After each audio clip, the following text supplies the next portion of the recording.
Bienvenue sur la chaîne Livre Audio Français Complet. Pensez à vous abonner pour ne pas rater les épisodes prochains.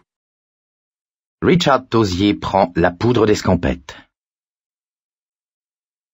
Rich eut l'impression qu'il tenait bien le coup jusqu'au moment où il se mit à vomir. Il avait écouté tout ce que Mike Hanlon lui avait raconté, avait dit ce qu'il fallait dire et donné les bonnes réponses aux questions de Mike, et il en avait même posé de son propre chef. Il avait vaguement conscience d'être en train de prendre l'une de ces voix, ni bizarre ni grotesque, comme celle qu'il prenait parfois à la radio.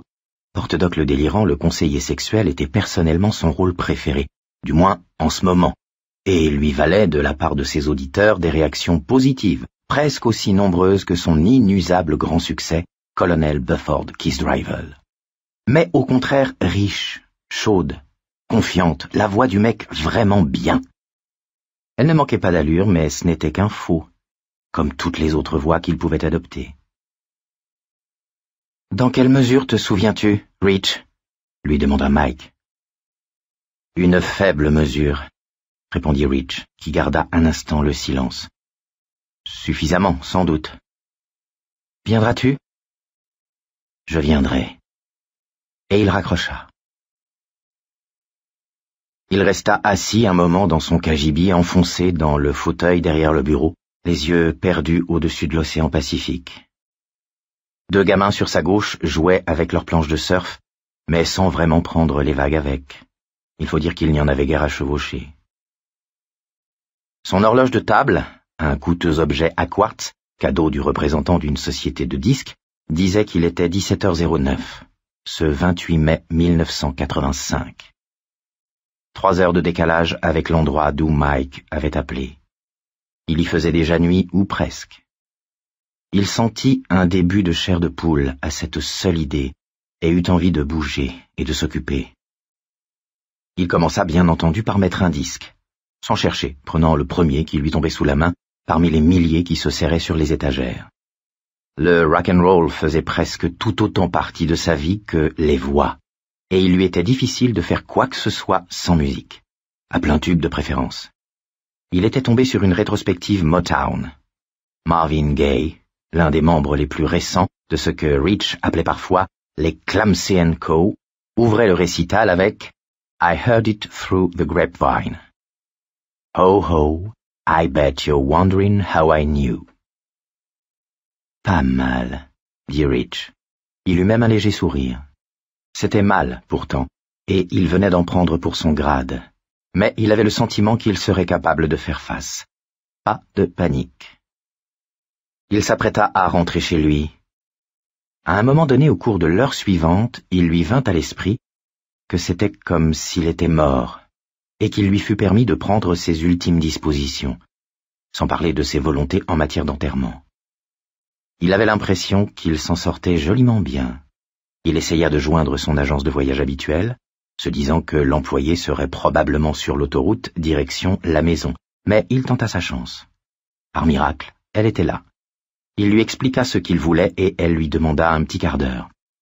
« Je vous en dois une, Carole, » dit-il. Au cours des 3 dernières années, ils étaient passés de M. Tosier et Mrs. Finney à Rich et Carole. Plutôt familier si l'on considère qu'ils ne s'étaient jamais rencontrés. « D'accord, passez à la caisse, » dit-elle. « Pouvez-vous me faire porte-doc » Sans même se racler la gorge pour trouver la voix, elle restait en général introuvable si l'on hésitait, Rich annonça « Porte-doc le délirant, votre conseiller sexuel en ligne. Il y a un gars qui est venu me voir l'autre jour et qui voulait savoir ce qu'il y avait de pire lorsqu'on attrapait le sida. » Sa voix était passée un ton plus bas. Son rythme s'était accéléré et elle avait pris une allure désinvolte. C'était une voix américaine, mais qui évoquait cependant l'image d'un riche colon anglais, aussi charmant que délirant, avec ses manières embrouillées. Qui était Porte-Doc? Rich n'en avait pas la moindre idée, mais il le voyait toujours en costume blanc, en train de lire Esquire et de boire dans des verres à pied, des choses qui sentaient le shampoing à la noix de coco. Je lui ai répondu sans embâge, essayez d'expliquer à sa mère comment on se les fait refiler par une haïtienne. Jusqu'à la prochaine, Porte-Doc, votre conseiller sexuel qui vous dit « Vous avez besoin de moi si vous restez de bois. » Carole finit hurlait de rire. C'est parfait. Parfait. Mon petit ami n'arrive pas à croire que vous pouvez faire toutes ces voix. Il pense que vous devez utiliser des filtres ou des trucs comme ça. Rien que le talent, ma chère. Porte-Doc venait de laisser instantanément la place à W.C. Fields, nez rouge, chapeau claque, tenue de golf et tout l'attirail. Je pète tellement de talent que j'ai été obligé de mettre un bouchon à tous mes orifices corporels pour l'empêcher de fuir comme... de l'empêcher de fuir, quoi. La jeune femme partit d'un nouvel éclat de rire, et Rich ferma les yeux. Il sentait venir une migraine. « Soyez chou et voyez ce que vous pouvez faire, d'accord ?» demanda-t-il, toujours W.C. Fields, sur quoi il raccrocha, tandis qu'elle riait encore. Il lui fallait maintenant redevenir lui-même, et c'était dur, un peu plus dur tous les ans. Il est plus facile d'être courageux quand on est quelqu'un d'autre. Il s'était mis à la recherche d'une paire de chaussures de sport et était sur le point de se rabattre sur des tennis lorsque le téléphone sonna de nouveau.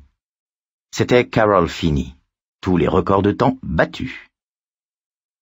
Il éprouva aussitôt le besoin de prendre la voix de Bafford Kissdrivel, mais le combattit.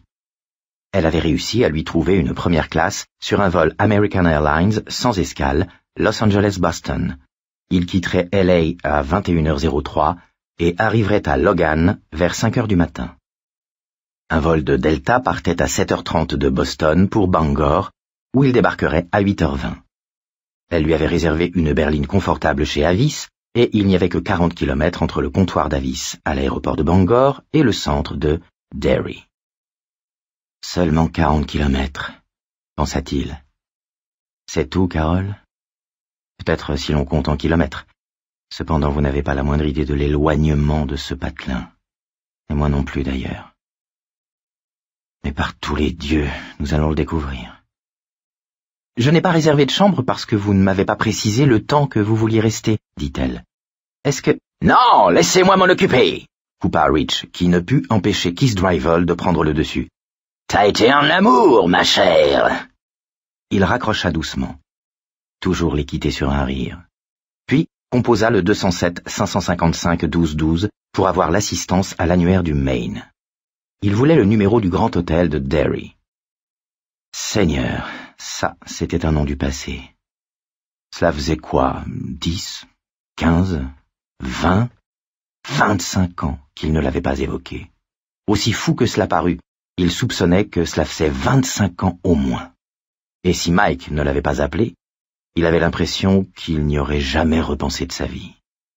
Pourtant, à une époque, il passait tous les jours devant ce grand tas de briques rouges, parfois même au pas de course, avec Henry Bowers et Huggins le roteur, et aussi cet autre type, Victor quelque chose, sur les talons, tous trois vociférant des petites plaisanteries du genre « On va te choper, gueule d'enfoiré! On va te choper, petit démerdard! On va te choper, pédé binoclard !» L'avait-il jamais chopé? Avant qu'il ait pu s'en souvenir, une standardiste lui demandait dans quelle ville. « Derry, mademoiselle. »« Derry. Seigneur. » Ce nom lui-même avait un goût étrange de choses oubliées dans sa bouche. Il avait l'impression d'embrasser une antiquité en le prononçant. « Avez-vous un numéro pour le grand hôtel de Derry ? » ?»« Un instant, monsieur. » Sûrement pas, il aura disparu. Rasé par un nouveau plan d'urbanisme, transformé en boulodrome ou en arcade de jeux vidéo, ou brûlé une nuit à cause d'un représentant en godasse ivre fumant dans son lit.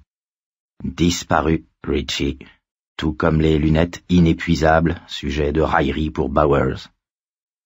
Qu'est-ce que disait cette chanson de Springsteen déjà? Jour de gloire, évanoui dans le clin d'œil d'une fille. Mais quelle fille? Beverly, bien sûr. Bev. Le grand hôtel de Derry avait peut-être changé, mais en tout cas pas disparu, car une voix neutre de machine se mit à égrener des chiffres. Le numéro est 9, 4, 1, 8, 2, 8, 2. Je répète. Mais Richard l'avait noté du premier coup. Soulagement que de raccrocher sur cette voix ronronnante.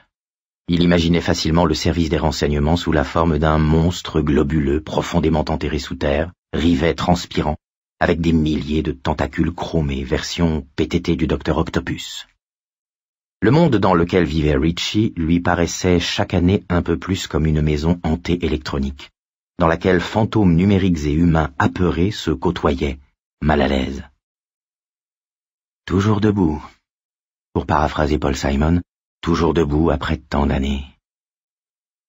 Il composa le numéro de l'hôtel qu'il avait vu pour la dernière fois à travers les verres de ses lunettes d'enfant. Rien ne fut plus fatalement facile. 1-207-941-82-82. Il porta le téléphone à l'oreille, regardant par la vaste fenêtre de son bureau. Les surfeurs étaient partis. Un couple d'amoureux marchait sur la plage, main dans la main. Ils auraient pu poser pour le genre de poster qui ornait le mur du bureau où travaillait Carol Finney, tant ils étaient parfaits. Si ce n'était qu'ils portaient tous les deux des lunettes. « On va te choper, gueule d'enfoiré! On va te péter les binocles !» Chris, lui souffla d'un coup sa mémoire. Son nom de famille était Chris. Victor Chris. Oh Seigneur, il aurait préféré continuer de l'ignorer. C'était trop tard, mais ça n'avait l'air d'avoir aucune importance. Quelque chose se passait dans les souterrains où Rich Tosier conservait sa collection personnelle de vieilleries dorées. Des portes s'ouvraient. Sauf qu'il n'y a pas un seul enregistrement là en bas, n'est-ce pas? En bas, tu n'es pas Rich Tosier, le disque jockey vedette de la station KLAD. L'homme aux 1000 voix. Et ces choses qui s'ouvrent ne sont pas exactement des portes, hein? Il s'efforça de chasser ses pensées. Surtout ne pas oublier que je vais très bien. Tu vas très bien, Richie. Rich Tosier va très bien. J'aimerais bien une sèche, c'est tout. Cela faisait 4 ans qu'il avait arrêté de fumer. Il pouvait bien en prendre une maintenant, non? Pas d'enregistrement. Rien que des cadavres. Il les a enterrés très profonds, mais il y a un séisme fou qui leur fait refaire surface. Tu n'es pas Rich Tosier, le DJ, en bas. En bas, tu es juste Richie Tosier, le binoclard. T'es avec tes copains, et tu as une telle frousse que tu as les couilles contractées en noyau de pêche. Il n'y a pas de porte, il n'y a rien qui s'ouvre.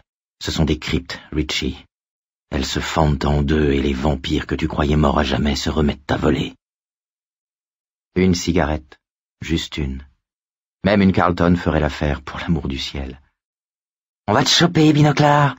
On va te faire bouffer ton putain de cartable. Grand Hôtel de Derry, fit une voix masculine au fort accent yankee. Elle avait fait tout ce chemin à travers la Nouvelle-Angleterre, le Middle West, sous les casinos de Las Vegas, pour atteindre son oreille. Rich demanda s'il pouvait réserver une suite à compter du lendemain. La voix lui répondit que oui, et voulut savoir pour combien de temps. Je ne peux pas dire, je viens pour... Il s'interrompit un instant, soucieux de précision. Pourquoi venait-il exactement? En esprit, il voyait un garçon avec un cartable écossais poursuivi par 2 voyous. Un garçon qui portait des lunettes, mince, le visage pâle, et qui aurait crié à toutes les petites brutes qui passaient, de manière mystérieuse, « Frappez-moi! Allez-y, frappez-moi! Voici mes lèvres! Écrasez-les-moi sur les dents, voici mon nez, faites-le saigner et cassez-le si vous pouvez! Boxez-moi les oreilles, qu'elles deviennent comme des choux-fleurs, ouvrez-moi l'arcade sourcilière! Voici mon menton, cogné sur le point de KO! Voici mes yeux, si bleus, agrandis par ces horribles lunettes, ces binocles cerclés de cornes, dont l'une des branches tient avec un ruban adhésif. Cassez-les! Enfoncez un éclat dans l'un de ses yeux et fermez-le à jamais! Qu'est-ce que j'en ai à foutre? Il ferma les yeux et répondit « Je viens pour affaire à Derry, mais je ne sais pas combien de temps prendront les négociations, si nous disions 3 jours, avec une option de renouvellement ?» « Une option de renouvellement ?» demanda l'employé d'un ton sceptique. Rich attendit patiemment que l'idée fasse son chemin. « Ah oui, je comprends, c'est très bien. Merci. Et j'espère que vous pourrez voter pour nous en novembre, » se mit à dire John Kennedy. « Jackie voudrait refaire le bureau ovale, et j'ai un boulot tout trouvé pour mon frère Bobby. »« Monsieur Tosier ? » ?»« Oui. »« Ah, très bien, il y a eu quelqu'un d'autre en ligne pendant quelques secondes. »« Juste un vieux pote du GPC, le grand parti des clamsés, au cas où tu te poserais la question. T'en fais pas, c'est rien, pensa-t-il. Un frisson le traversa, et il se dit à lui-même, presque désespéré, « Tu vas très bien, Rich. »« Je l'ai entendu, moi aussi, » dit-il. Sans doute une interférence. Alors, c'est de suite. Oh, il n'y a pas le moindre problème. On fait des affaires à Derry, mais ce n'est pas la folie. Ah bon? Oh, oui, oui. Rich frissonna de nouveau. Ça aussi, il l'avait oublié. Cette manière de répondre oui du nord de la Nouvelle-Angleterre. Oui, oui. On va te choper, minable! Cria la voix fantomatique de Henry Bowers. Et il sentit de nouvelles cryptes se fracturer à l'intérieur de lui. La puanteur qui lui montait au nez n'était pas celle des corps décomposés, mais celle des souvenirs décomposés. Et d'une certaine manière, c'était pire. Il donna le numéro de sa carte American Express à l'employé et raccrocha. Puis il appela Steve Cuddle, le directeur des programmes de la KLAD. « Quoi de neuf, Rich ?» demanda Steve. Les derniers sondages montraient que la station se portait bien sur le marché cannibale du rock en FM à Los Angeles, et depuis, Steve avait été d'une humeur charmante. Merci Seigneur. Eh ben, tu vas peut-être regretter de m'avoir posé la question. Je prends la poudre d'escampette, Steve. Tu prends... Rien qu'à sa voix, il imaginait le froncement de sourcils de Steve. Je ne te suis pas très bien, Richie. Je prends mes clics et mes claques, je me tire. Qu'est-ce que ça veut dire ça, je me tire? D'après l'emploi du temps que j'ai sous les yeux, t'es à l'antenne demain de 2 à 6 dans l'après-midi comme d'habitude. T'as une interview de Clarence Clemens prévue à 4 heures dans le studio. Tu connais tout de même Clarence Clemens, Rich. Mike O'Hara peut aussi bien faire l'interview que moi. Sauf que Clarence ne veut pas discuter avec Mike, Rich. Pas plus qu'avec Bobby Russell, ni même avec moi. Clarence est un mordu de Bufford Kisdrivel et de Wyatt le tueur de Poufias. C'est à toi qu'il veut parler, camarade. Et je n'ai pas du tout envie d'avoir un saxophoniste de 150 kilos fou furieux dans mes studios en train de courir partout comme un forcené. Il n'y a pas de course de forcené dans son passé, que je sache. C'est de Clarence Clemens que nous parlons, pas de Keith Moon. Il y eut un silence qui se prolongea sur la ligne. Rich attendit patiemment. « T'es pas sérieux, hein ?» finit par demander Steve d'un ton plaintif. « Je veux dire, sauf si tu viens d'apprendre la mort de ta mère ou que tu as une tumeur au cerveau, on appelle ça une salvagerie. »« Il faut que je parte, Steve. »« Est-ce que ta mère est malade? Vient-elle, Dieu nous en garde, de mourir? »« Elle est morte depuis 10 ans. »« As-tu une tumeur au cerveau? »« Même pas un polyprectal. »« C'est pas drôle, Rich. »« Non. »« Tu te comportes comme un parfait salopard, et je n'aime pas ça du tout. »« Moi non plus, ça me plaît pas. Mais il faut que j'y aille. »« Mais où ça? Pourquoi? Qu'est-ce qui se passe, enfin? Parle au moins. » Quelqu'un m'a appelé. Quelqu'un que j'ai connu il y a très longtemps. Ailleurs. Il vient de se passer quelque chose, j'ai fait une promesse. Nous avons tous promis que nous reviendrions si ça recommençait. Je crois que c'est ce qui se passe. Quoi, ça? De quoi parles-tu, Rich? Je préfère ne pas en parler. Et puis tu me croirais cinglé, si je t'avouais la vérité. Je l'ignore. Quand as-tu fait cette fameuse promesse? Il y a longtemps, pendant l'été 58. Il y eut de nouveau un silence qui se prolongea, et il comprit que Steve Covell essayait de déterminer si Rich Tozier, alias le DJ, alias Bufford Kisdrivel, alias Wyatt le tueur de Poufias, etc., se foutait de lui ou était victime d'une forme de dépression nerveuse. « Mais tu n'étais qu'un môme, » remarqua-t-il d'un ton neutre. « J'avais 11 ans, j'allais sur mes 12. » Encore un long silence. Rich attendit patiemment. « Très bien, » dit Steve. « Je vais chambouler le tableau de service, Mike va prendre ta place demain, et Chuck Foster les autres jours, si je peux dégoter le restaurant chinois dans lequel il se terre. Je vais faire ça parce que nous avons parcouru un sacré bout de chemin ensemble, Rich, mais jamais je n'oublierai que tu m'as arnaqué. »« Ne dramatise pas, veux-tu » dit Rich, qui sentait son mal de tête s'aggraver. Il savait ce qu'il faisait. Qu'est-ce que Steve s'imaginait? « J'ai besoin de quelques jours de congé, c'est tout. Tu réagis comme si j'avais chié sur les bureaux du boss. »« Et pourquoi faire ces jours de congé? Pour une réunion de ton club boy scout de Trifouilly-les-Oies, Dakota du Nord, ou de Pétaouchnok, Géorgie? »« Je crois qu'en fait, Trifouilly-les-Oies se trouve dans l'Arkansas, patron !» répliqua Bufford Kisdrivel de sa voix d'outre-tombe. Mais Steve n'était pas d'humeur à rire. « Tout ça pour une promesse faite à 11 ans. Les promesses que l'on fait à 11 ans ne sont pas sérieuses, bon Dieu. Et il ne s'agit pas seulement de ça, Rich, tu le sais bien. Nous ne sommes pas dans les assurances ou la banque ici, mais dans le showbiz. Et ne me dis pas que tu l'ignores. Si tu m'avais donné une semaine de préavis, je ne serais pas là avec le téléphone d'une main et une boîte de Valium de l'autre. T'es en train de me faire grimper au rideau et tu le sais très bien, alors n'insulte pas mon intelligence. Steve criait presque maintenant, et Rich ferma les yeux. Jamais il n'allait l'oublier, avait-il dit. Et ça devait être vrai. Mais il avait aussi prétendu que les gosses de 11 ans ne font jamais de promesses sérieuses. Et ça, c'était faux. Rich ne se souvenait pas de quel genre de promesse il s'agissait. Il n'était pas sûr de désirer s'en souvenir, mais elle avait été on ne peut plus sérieuse. Steve, il le faut. Ouais. Et je t'ai dit que je pourrais m'en sortir, alors fous le camp, espèce d'arnaqueur. Voyons, c'est ridicule. Mais Steve avait déjà raccroché. Rich en fit autant. Il avait encore la main sur l'appareil que la sonnerie retentissait. Il n'avait pas besoin de décrocher pour savoir que c'était de nouveau Steve, plus furieux que jamais. Lui répondre à ce stade ne ferait de bien à personne. Les choses ne pourraient qu'empirer. Il repoussa l'interrupteur sur la droite, coupant la sonnerie. Il alla à l'étage, sortit 2 valises d'un placard et les remplit d'un amas de vêtements qu'il ne prit même pas la peine d'examiner.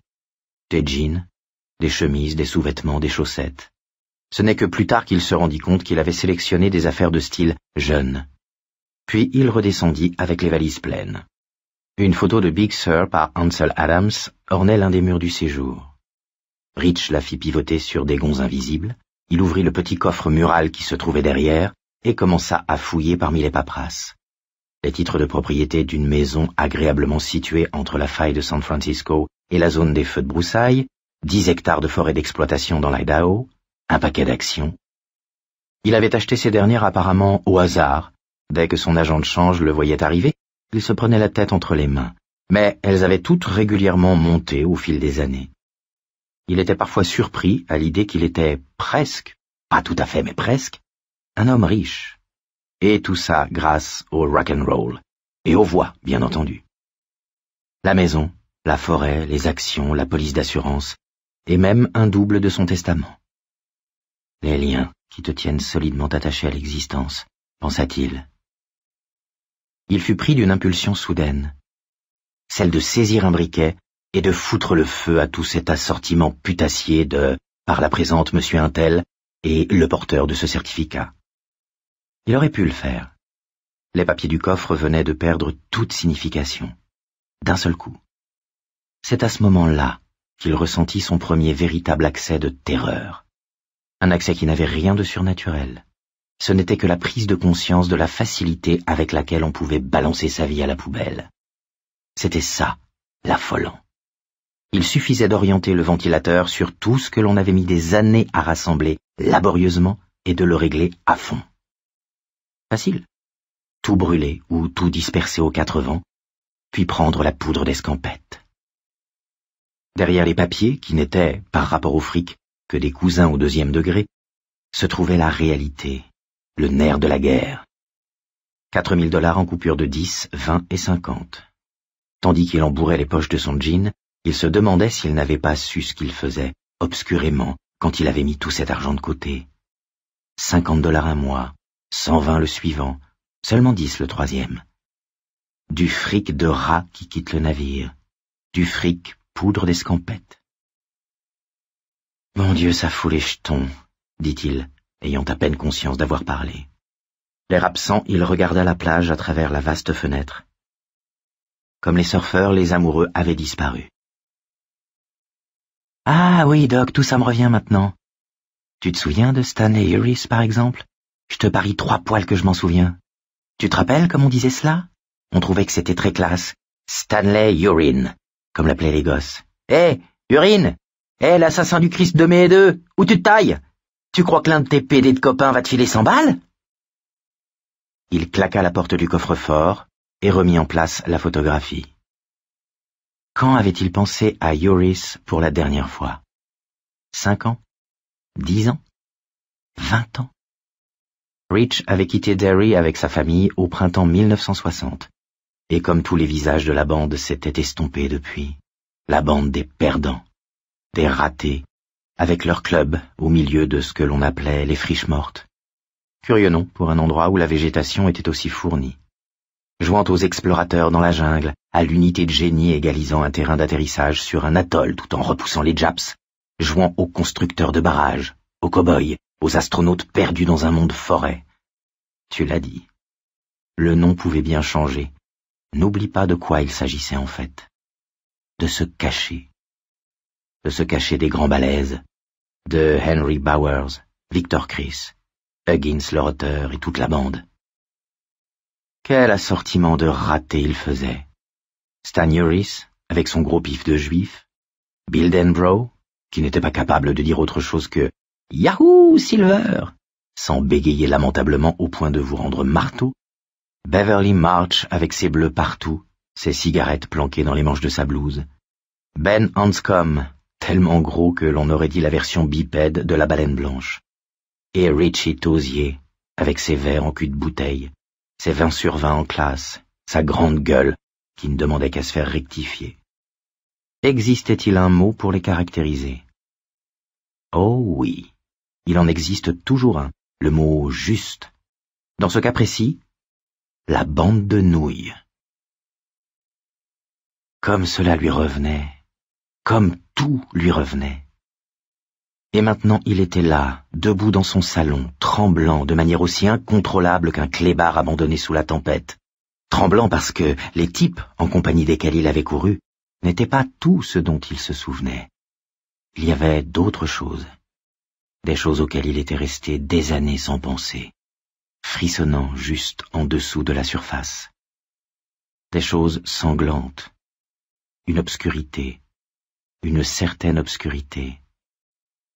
La maison de Neibolt Street, par exemple, et Bill hurlant « Tu as tué mon frère, espèce de salopard !» Se souvenait-il? Juste assez pour ne pas vouloir s'en souvenir davantage, et l'on pouvait parier 3 poils là-dessus. Une odeur de détritus, une odeur de merde, et une odeur de quelque chose d'autre, d'encore pire que tout le reste. C'était la puanteur de la bête, la puanteur de ça, dans les ténèbres, en dessous de Derry, là où les machines grondaient sans interruption. Il se souvenait de George. Mais c'était trop, et il courut à la salle de bain, se cognant au passage dans son fauteuil Ames, ce qui faillit le faire tomber. Il y arriva, mais tout juste. Il glissa, à genoux sur les carreaux lisses comme un danseur de Smurf excentrique, jusqu'aux toilettes dont il saisit les rebords, vomissant tripes et boyaux. Mais même après, ça ne s'arrêtait pas. Il vit soudain George Denbrough, comme si c'était hier. Georgie, par qui tout avait commencé. Georgie, qui avait été assassiné à l'automne 1957. Il était mort tout de suite après l'inondation. L'un de ses bras avait été arraché, et Rich avait chassé ce souvenir de sa mémoire. Mais parfois les souvenirs reviennent. Oui, et comment? Les spasmes s'estompèrent et Rich, à tâtons, chercha la poignée de la chasse. Son repas précédent, régurgité en jets violents, disparut élégamment dans la tuyauterie. Dans les égouts, dans la pestilence et les ténèbres des égouts. Il rabattit le couvercle, y posa le front, et se mit à pleurer. C'était la première fois que ça lui arrivait depuis la mort de sa mère, en 1975. Sans même y penser, il mit les mains en coupe sous ses yeux et les lentilles de contact qu'il portait glissèrent dans ses paumes, où elles restèrent, riantes. 40 minutes plus tard, avec l'impression d'avoir été passé à la paille de fer, mais d'une certaine manière nettoyé, il jetait ses valises dans le coffre de l'AMG et sortait en marche arrière du garage. Le jour baissait. Il regarda sa maison, avec ses plantations récentes. Il regarda la plage, et l'eau qui prenait une nuance d'émeraude pâle, rompue par une étroite bande d'or battu. Et il eut la conviction qu'il ne reverrait jamais plus rien de tout cela, qu'il n'était qu'un homme mort qui marchait encore. « Je rentre au pays maintenant », murmura Rich Tosier, pour lui-même. « Je rentre au pays, et que Dieu me vienne en aide. » Il passa une vitesse et démarra, éprouvant de nouveau l'impression qu'il avait été étonnamment facile de se glisser dans cette fissure qu'il ne soupçonnait pas, à l'intérieur de ce qu'il considérait comme une vie solide. Comme il était aisé de mettre le cap sur le côté sombre, de voguer hors du bleu pour foncer dans le noir. Hors du bleu, dans le noir. Ouais, c'était exactement cela. L'endroit où n'importe quoi pouvait attendre.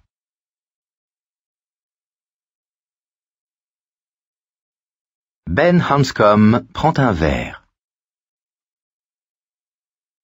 Si en cette soirée du 28 mai 1985, vous aviez voulu trouver l'homme que le magazine Time avait qualifié d'architecte le plus prometteur peut-être des États-Unis, la conservation de l'énergie en milieu urbain et les jeunes Turcs, Time, 15 octobre 1984, il aurait fallu commencer par emprunter la nationale 80 à la sortie d'Omaha, puis la voie secondaire 81 jusqu'à Sweldholme, traverser ce modeste patelin pour arriver, après avoir tourné 2 fois à droite et 3 fois à gauche, dans un trou à côté duquel Sweldholme était New York. Hemingford Home. 8 bâtiments, 5 d'un côté de la rue, 3 de l'autre, constituaient le centre commercial. La boutique du coiffeur, Coupe O'Carey, avec dans la vitrine une affichette jaunissante datant d'au moins 15 ans, sur laquelle avait été écrit à la main « Si vous êtes hippie, allez vous faire couper les cheveux ailleurs ». Le cinéma, où ne passaient que des copies ultra fatiguées, le 5-10-15. Il y avait également une succursale de la Nebraska Homeowners Bank, une station-service, une pharmacie et une quincaillerie spécialisée en petit matériel agricole, la seule entreprise ayant un vague air de prospérité dans le coin. Enfin, à l'extrémité de la voie principale, située un peu en retrait des autres constructions, comme un paria en bordure du néant, se trouvait l'inévitable routier, la roue rouge. Si vous étiez arrivé jusque-là, vous auriez vu, dans le parking poussiéreux et truffé de nids de poules, une Cadillac 1968 sur le retour avec 2 antennes de CB à l'arrière. À l'avant, la plaque à frime annonçait simplement « Ben's Caddy » et à l'intérieur, en vous dirigeant vers le bar, vous auriez trouvé votre homme. Un type efflanqué, tanné, en chemise à carreaux, jean délavé et bottes de mécano avachis. De délicates pattes d'oie lui partaient du coin de l'œil, mais en dehors de ça, il n'était pas ridé. Il faisait bien 10 ans de moins que son âge, et il en avait 38. « Bonjour, monsieur Hanscom », dit Ricky Lee, en posant un apron de papier sur le bar, tandis que Ben prenait un tabouret. Ricky Lee paraissait légèrement surpris. En fait, il l'était beaucoup. C'était la première fois qu'il voyait Hanscom un soir de semaine à la roue rouge. Il venait prendre 2 bières régulièrement tous les vendredis en fin de journée. Le samedi, il s'en accordait 4 ou 5. Il demandait toujours des nouvelles des 3 garçons de Ricky Lee et laissait toujours le même pourboire de $5 en dessous du rond de carton lorsqu'il partait.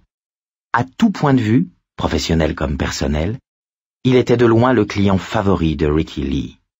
Les $10 par semaine, à quoi s'ajoutait le billet de 50 que, depuis 4 ans, il glissait sans faute à la Noël sous le rond de carton, c'était très bien.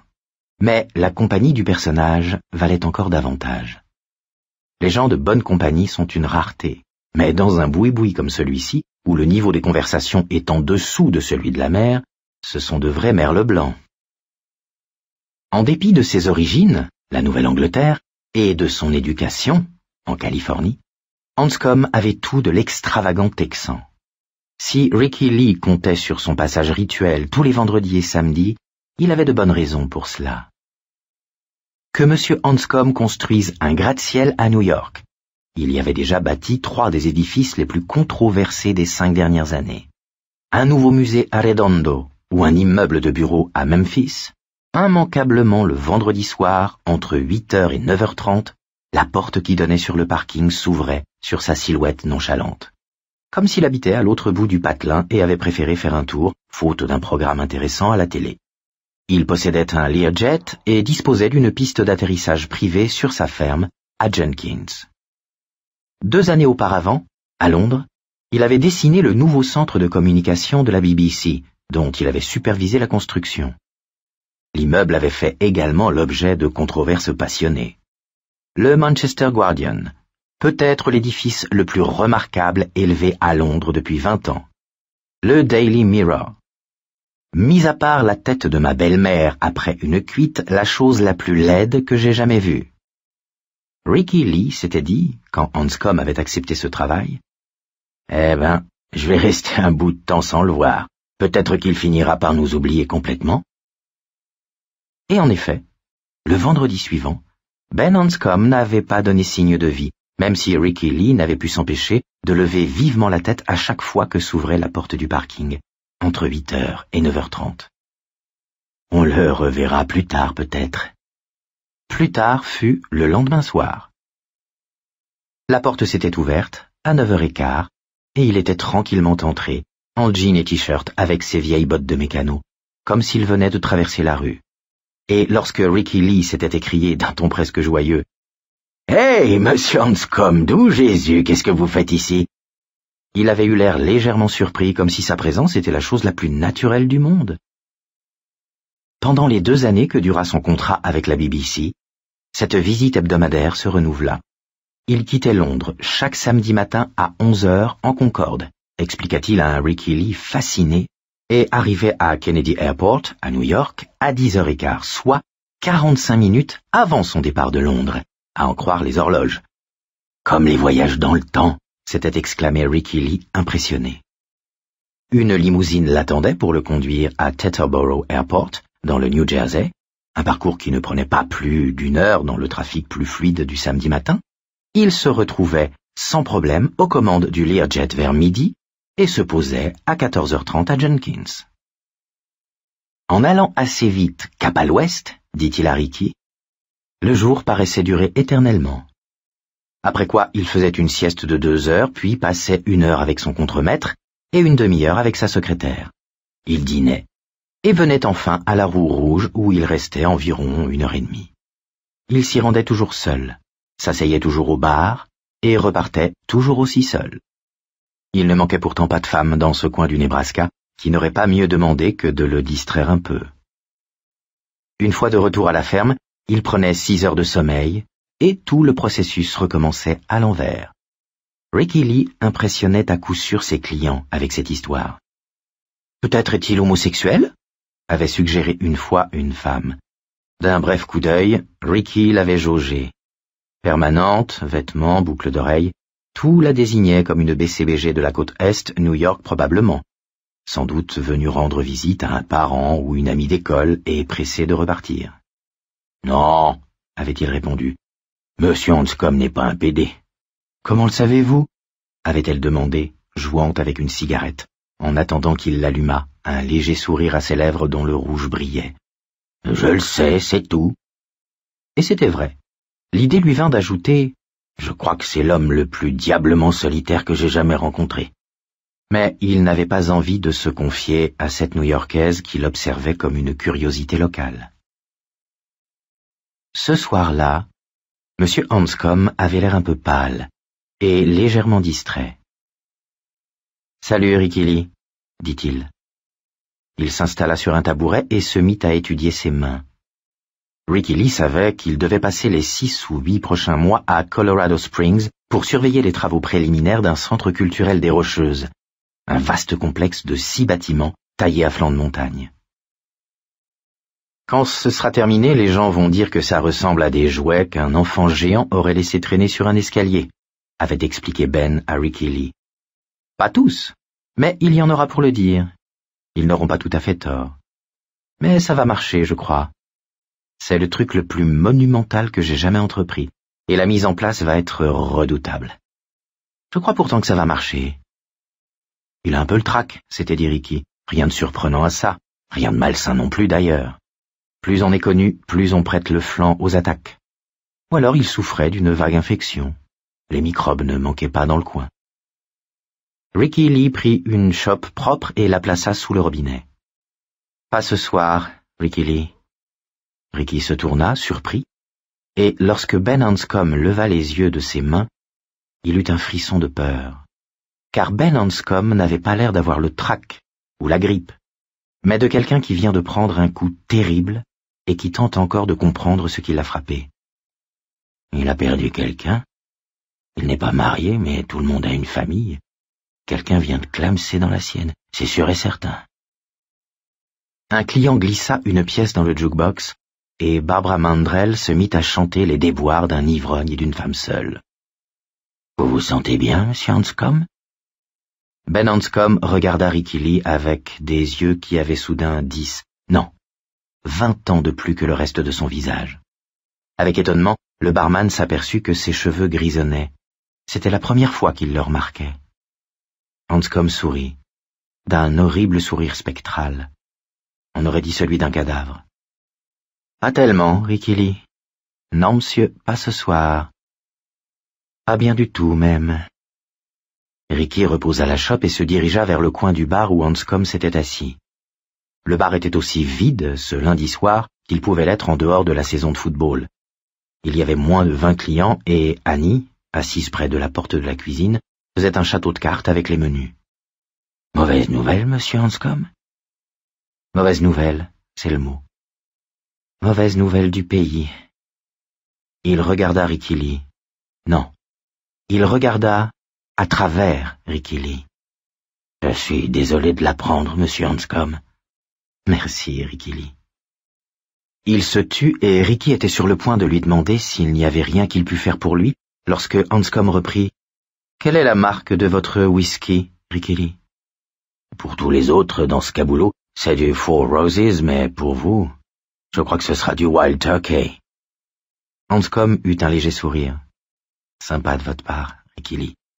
En fin de compte, reprenez donc cette chope et remplissez-la de Wild Turkey. »« La remplir ?»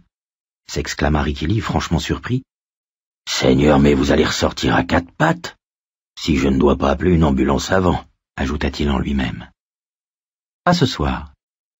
Je ne crois pas. » Du regard, Ricky Lee sonda brièvement Ben Hanscom pour vérifier qu'il ne plaisantait pas. En moins d'une seconde, il constata que non. Il prit donc la chope sur une étagère au-dessus du bar et la bouteille de Wild Turkey sur une autre en dessous. Le goulot de la bouteille cliqueta contre le bord de la chope quand il commença à verser. Il observait, fasciné malgré lui, l'alcool qui glougloutait. Jamais il n'avait versé une telle dose de whisky de toute sa vie de barman. Il y avait certainement plus qu'une touche de texan chez M. Hanscom. Appelez une ambulance, mon cul. Plutôt Parker & Waters, qu'ils viennent avec le corbillard. Il tendit malgré tout la chope à Ben. Le père de Ricky Lee lui avait dit une fois que, si un homme avait tout son bon sens, il fallait lui donner ce qu'il demandait s'il le payait, que ce soit de la pisse d'âne ou du vitriol. Ricky Lee ignorait si le conseil était bon ou non, mais savait en revanche que, lorsqu'on tient un bar, il vaut mieux laisser ses problèmes de conscience à l'entrée si l'on veut en vivre. Hanscom contempla la monstrueuse boisson pendant un moment, pensif, et demanda « Qu'est-ce que je vous dois pour un pot comme ça, Ricky Lee ?» L'homme secoua lentement la tête, les yeux toujours fixés sur la chope pleine de whisky, peu désireux de croiser le regard vide de Ben. « Rien, » répondit-il. « C'est offert par la maison. » Hanscom sourit de nouveau, plus naturellement cette fois. « Eh bien, je vous remercie, Ricky Lee. Je vais maintenant vous montrer quelque chose que j'ai appris au Pérou, en 1978. Je travaillais comme assistant de Frank Billings, qui était à mon avis le meilleur architecte du monde. Il a attrapé la fièvre et il en est mort en dépit de tous les antibiotiques que lui ont balancés les médecins. Ce sont les Indiens qui travaillaient sur le projet qui m'ont fait connaître ce truc. Ils boivent un torboyau qui est plutôt raide, là-bas. Vous en prenez une gorgée et vous avez l'impression que ça passe tout seul. Puis tout d'un coup, c'est comme si quelqu'un venait d'allumer un chalumeau dans votre gorge. Mais les Indiens boivent ça comme du Coca-Cola. Pourtant, je les ai rarement vus ivres, et ils ignorent ce que c'est que le mal à la tête. Je n'ai jamais été assez gonflé pour essayer moi-même. Alors c'est cette nuit ou jamais. Apportez-moi donc ces quarts de citron, là-bas. Ricky Lee les prit et les disposa sur un apron propre à côté de la chope de whisky. Hanscom en saisit un, pencha la tête en arrière comme s'il allait s'administrer des gouttes dans les yeux, et commença à presser le citron dans sa narine droite. « Tout Jésus !» s'exclama Ricky Lee, horrifié. Hanscom déglutit, son visage s'empourpra, des larmes se mirent à couler sur ses joues plates en direction de ses oreilles, Sur le jukebox, les Spinners chantaient maintenant « Ô Seigneur, je ne sais pas si je vais pouvoir supporter cela ».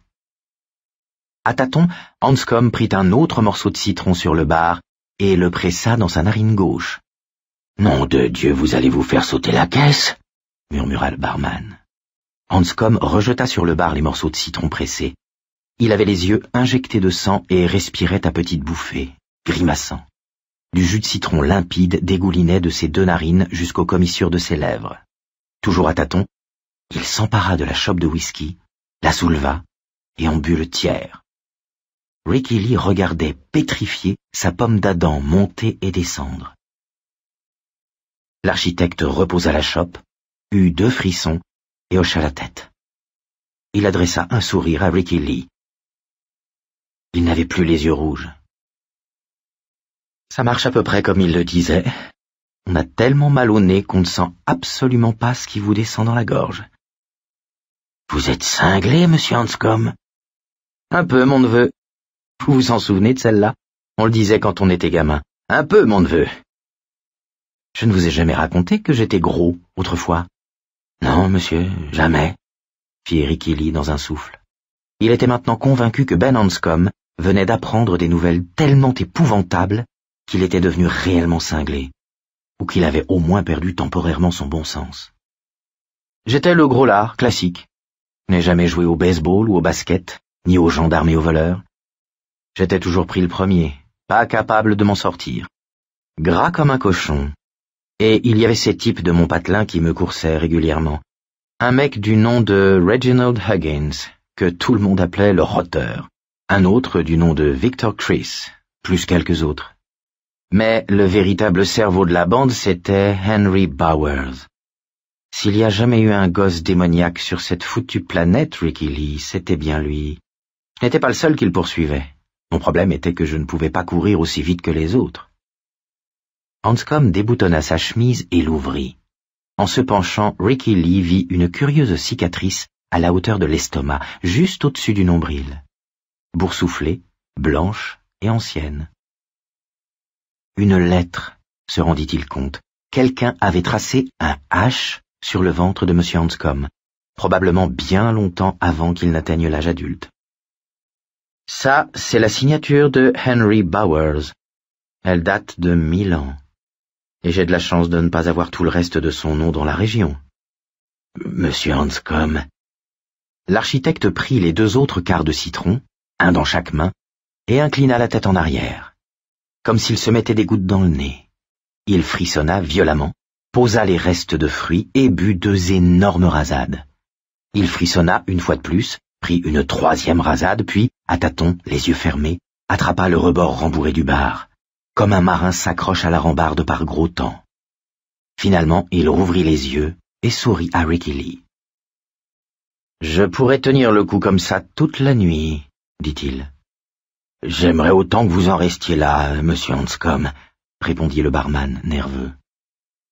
Annie arriva avec son plateau et demanda 2 bières. Ricky Lee les tira et les lui passa. Il se sentait les jambes en coton. « Est-ce que monsieur Hanscom va bien, Ricky Lee ?» demanda-t-elle, regardant par-dessus son épaule. Le barman se tourna pour suivre son regard. Ben Hanscom était penché par-dessus le bar et pêchait des morceaux de citron dans le récipient où Ricky Lee disposait les garnitures de cocktail. « Je ne sais pas, » répondit-il. « On ne dirait pas. »« Eh bien, sors tes mains de tes poches et fais quelque chose, » répliqua la serveuse, qui, comme la plupart des femmes, avait un parti pris favorable envers Hanscom. « Je ne sais pas. Mon paternel disait toujours que quand un type a tout son bon sens, ton père n'avait pas autant de cervelle qu'un lapin, alors laisse tomber l'ancêtre. Arrête ça, ou il va se tuer. » Ainsi muni de directives précises, Ricky Lee retourna à l'endroit où se tenait l'architecte.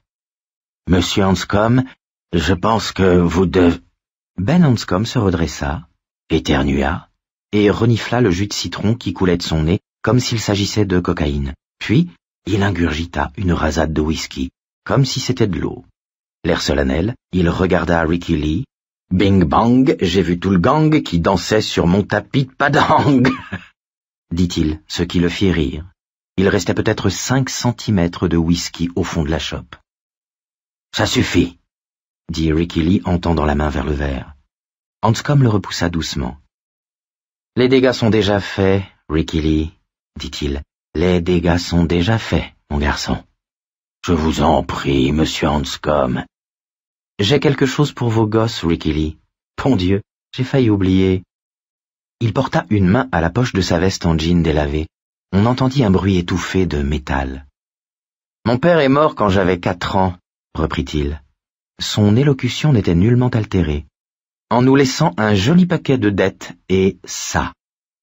Je veux qu'ils aillent à vos enfants, Ricky Lee.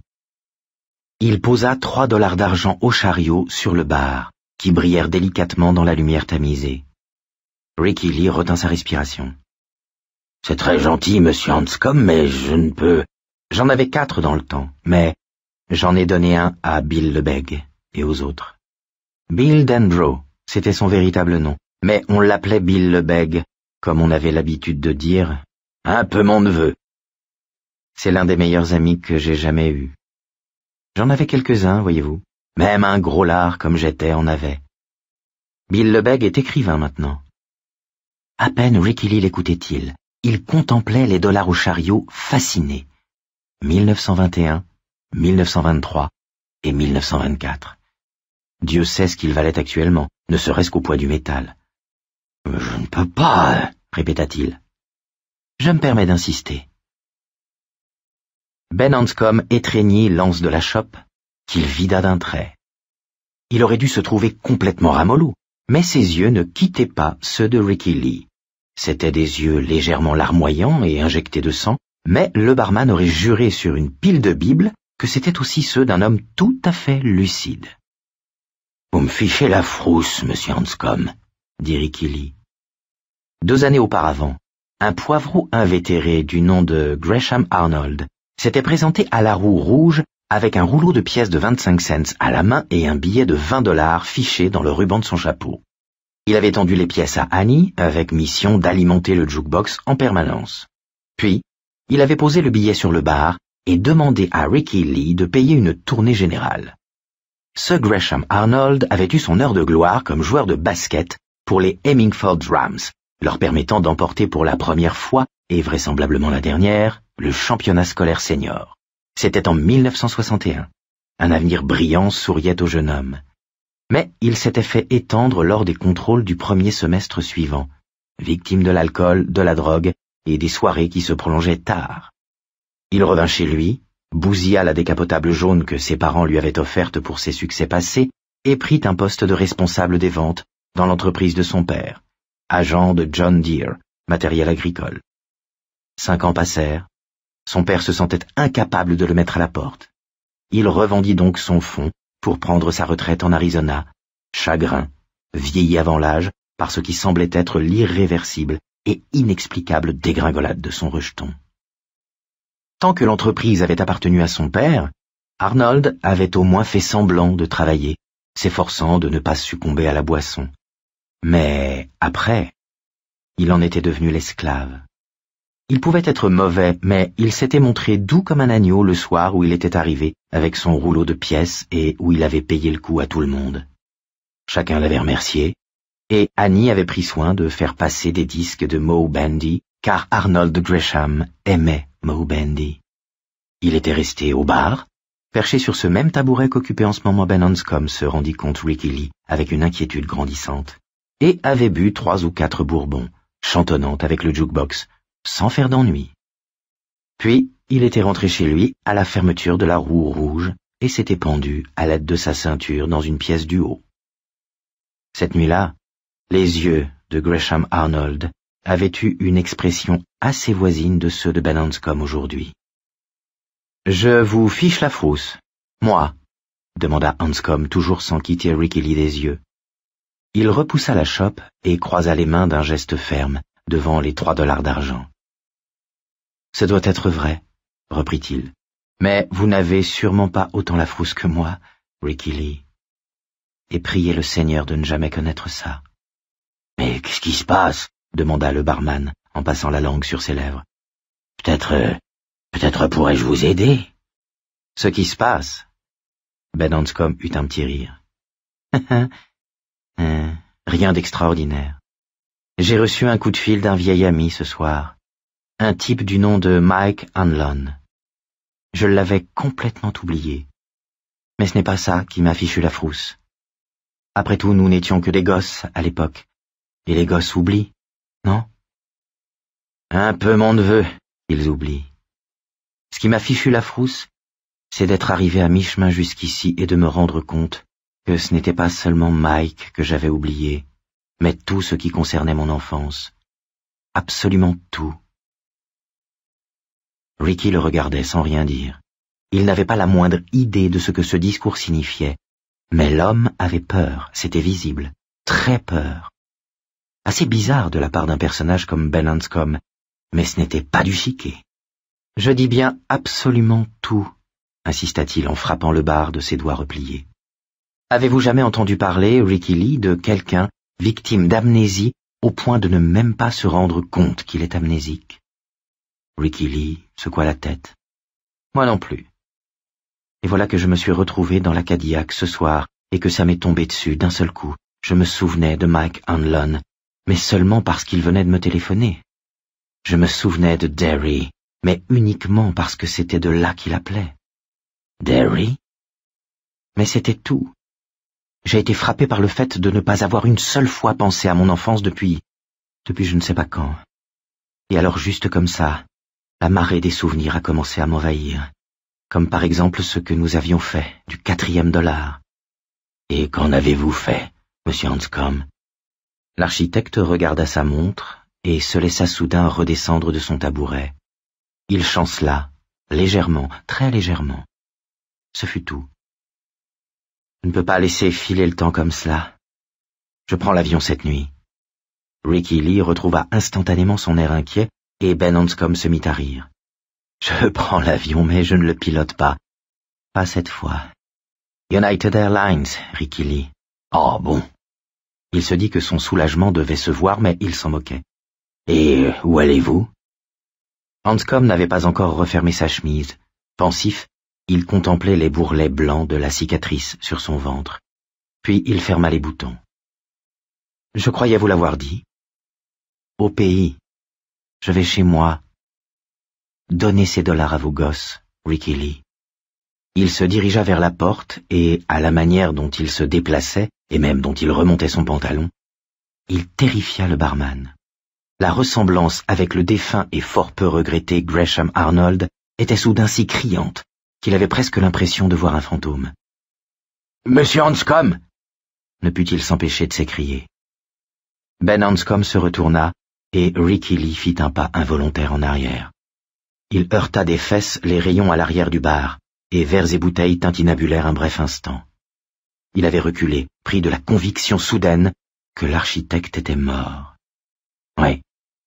Ben Hanscom gisait, mort, quelque part dans un fossé, dans un grenier, voire dans un placard, avec un nœud coulant autour du cou, l'extrémité de ses bottes de cow-boy à 400 $ se balançant à 3 ou 6 centimètres du plancher. Et cette silhouette, qui se tenait auprès du jukebox et qui le regardait, n'était qu'un fantôme. Pendant un moment, un court moment, mais il fut assez long pour envelopper son cœur battant d'une couche de glace, il eut l'impression qu'il voyait chaises et tables à travers l'homme. « Qu'y a-t-il, Ricky Lee ?»« Rien, monsieur Hanscom. » Ben Hanscom fixait le barman avec des yeux posés sur 2 croissants violets foncés. L'alcool avait incendié ses joues, son nez paraissait rouge et tuméfié. « Rien, » murmura de nouveau Ricky Lee, sans arriver à détacher le regard de ce visage, le visage d'un homme mort, en plein péché capital, et qui se tient à l'entrée des portes fumantes de l'enfer. « J'étais gros et nous étions pauvres, » dit Ben Hanscom. « Ça me revient maintenant. Je me souviens aussi de cette fille, Beverly, ou de Bill Lebeg, qui m'a sauvé la vie avec le dollar d'argent. J'ai peur à en être fou de tout ce que je risque de me rappeler avant la fin de la nuit. Mais peu importe à quel point je crève de frousse, car les souvenirs vont remonter. Tout est là, comme une grosse bulle qui ne cesse de croître dans ma tête. Mais je vais y aller, parce que tout ce que j'ai jamais eu, et tout ce que j'ai maintenant, C'est d'une manière ou d'une autre à ce que nous avons fait alors que je le dois. Et dans ce monde, on paye toujours pour ce qui nous est donné. Peut-être est-ce pour ça que nous commençons par être des gosses. Dieu nous a fait près du sol, car il sait que nous sommes destinés à tomber souvent et à saigner beaucoup avant qu'on se soit rentré cette simple leçon dans la tête. On paye pour ce que l'on obtient. On possède ce pour quoi on a payé, et tôt ou tard, ce que l'on possède nous revient en pleine gueule. On vous revoit le week-end prochain, n'est-ce pas? Demanda Ricky Lee, les lèvres sèches. Dans son malaise grandissant, c'est la seule chose à laquelle il était arrivé à se raccrocher. On vous reverra comme d'habitude, n'est-ce pas? Je ne sais pas, dit Ben Hanscom avec un sourire terrifiant. Je vais beaucoup plus loin que Londres cette fois-ci, Ricky Lee. Monsieur Hanscom, donnez les dollars à vos gosses, répéta-t-il. La porte se referma sur lui. Mais nom de Dieu, qu'est-ce que... demanda Annie. Ricky Lee l'ignora, et poussant le battant qui fermait le bar, courut jusqu'à l'une des fenêtres qui donnaient sur le parking. Il vit s'allumer les phares de la Cadillac et entendit le moteur ronronner. Le véhicule quitta le parking en soulevant un nuage de poussière. Puis les feux de position arrière se réduisirent à 2 points rouges sur la Nationale 63 et le vent nocturne du Nebraska dissipa la poussière. Il s'est envoyé les 3/4 d'une bouteille de gnôle et tu le laisses partir dans cette énorme bagnole, s'exclama Annie. Ce ne sont pas des façons, Ricky Lee. Ne t'en fais pas. Il va se tuer. Et alors que c'était précisément ce que s'était dit Ricky Lee moins de 5 minutes auparavant, il se tourna vers elle quand les feux de position furent hors de vue et secoua la tête. Je ne crois pas. Et pourtant, à voir comme il était cette nuit, ce serait peut-être mieux pour lui. Mais qu'est-ce qu'il t'a dit? De nouveau, il secoua la tête. Tout se mêlait dans son esprit, et il en résultait une impression d'absurdité. Ça n'a pas d'importance. Mais quelque chose me dit que nous ne le reverrons jamais.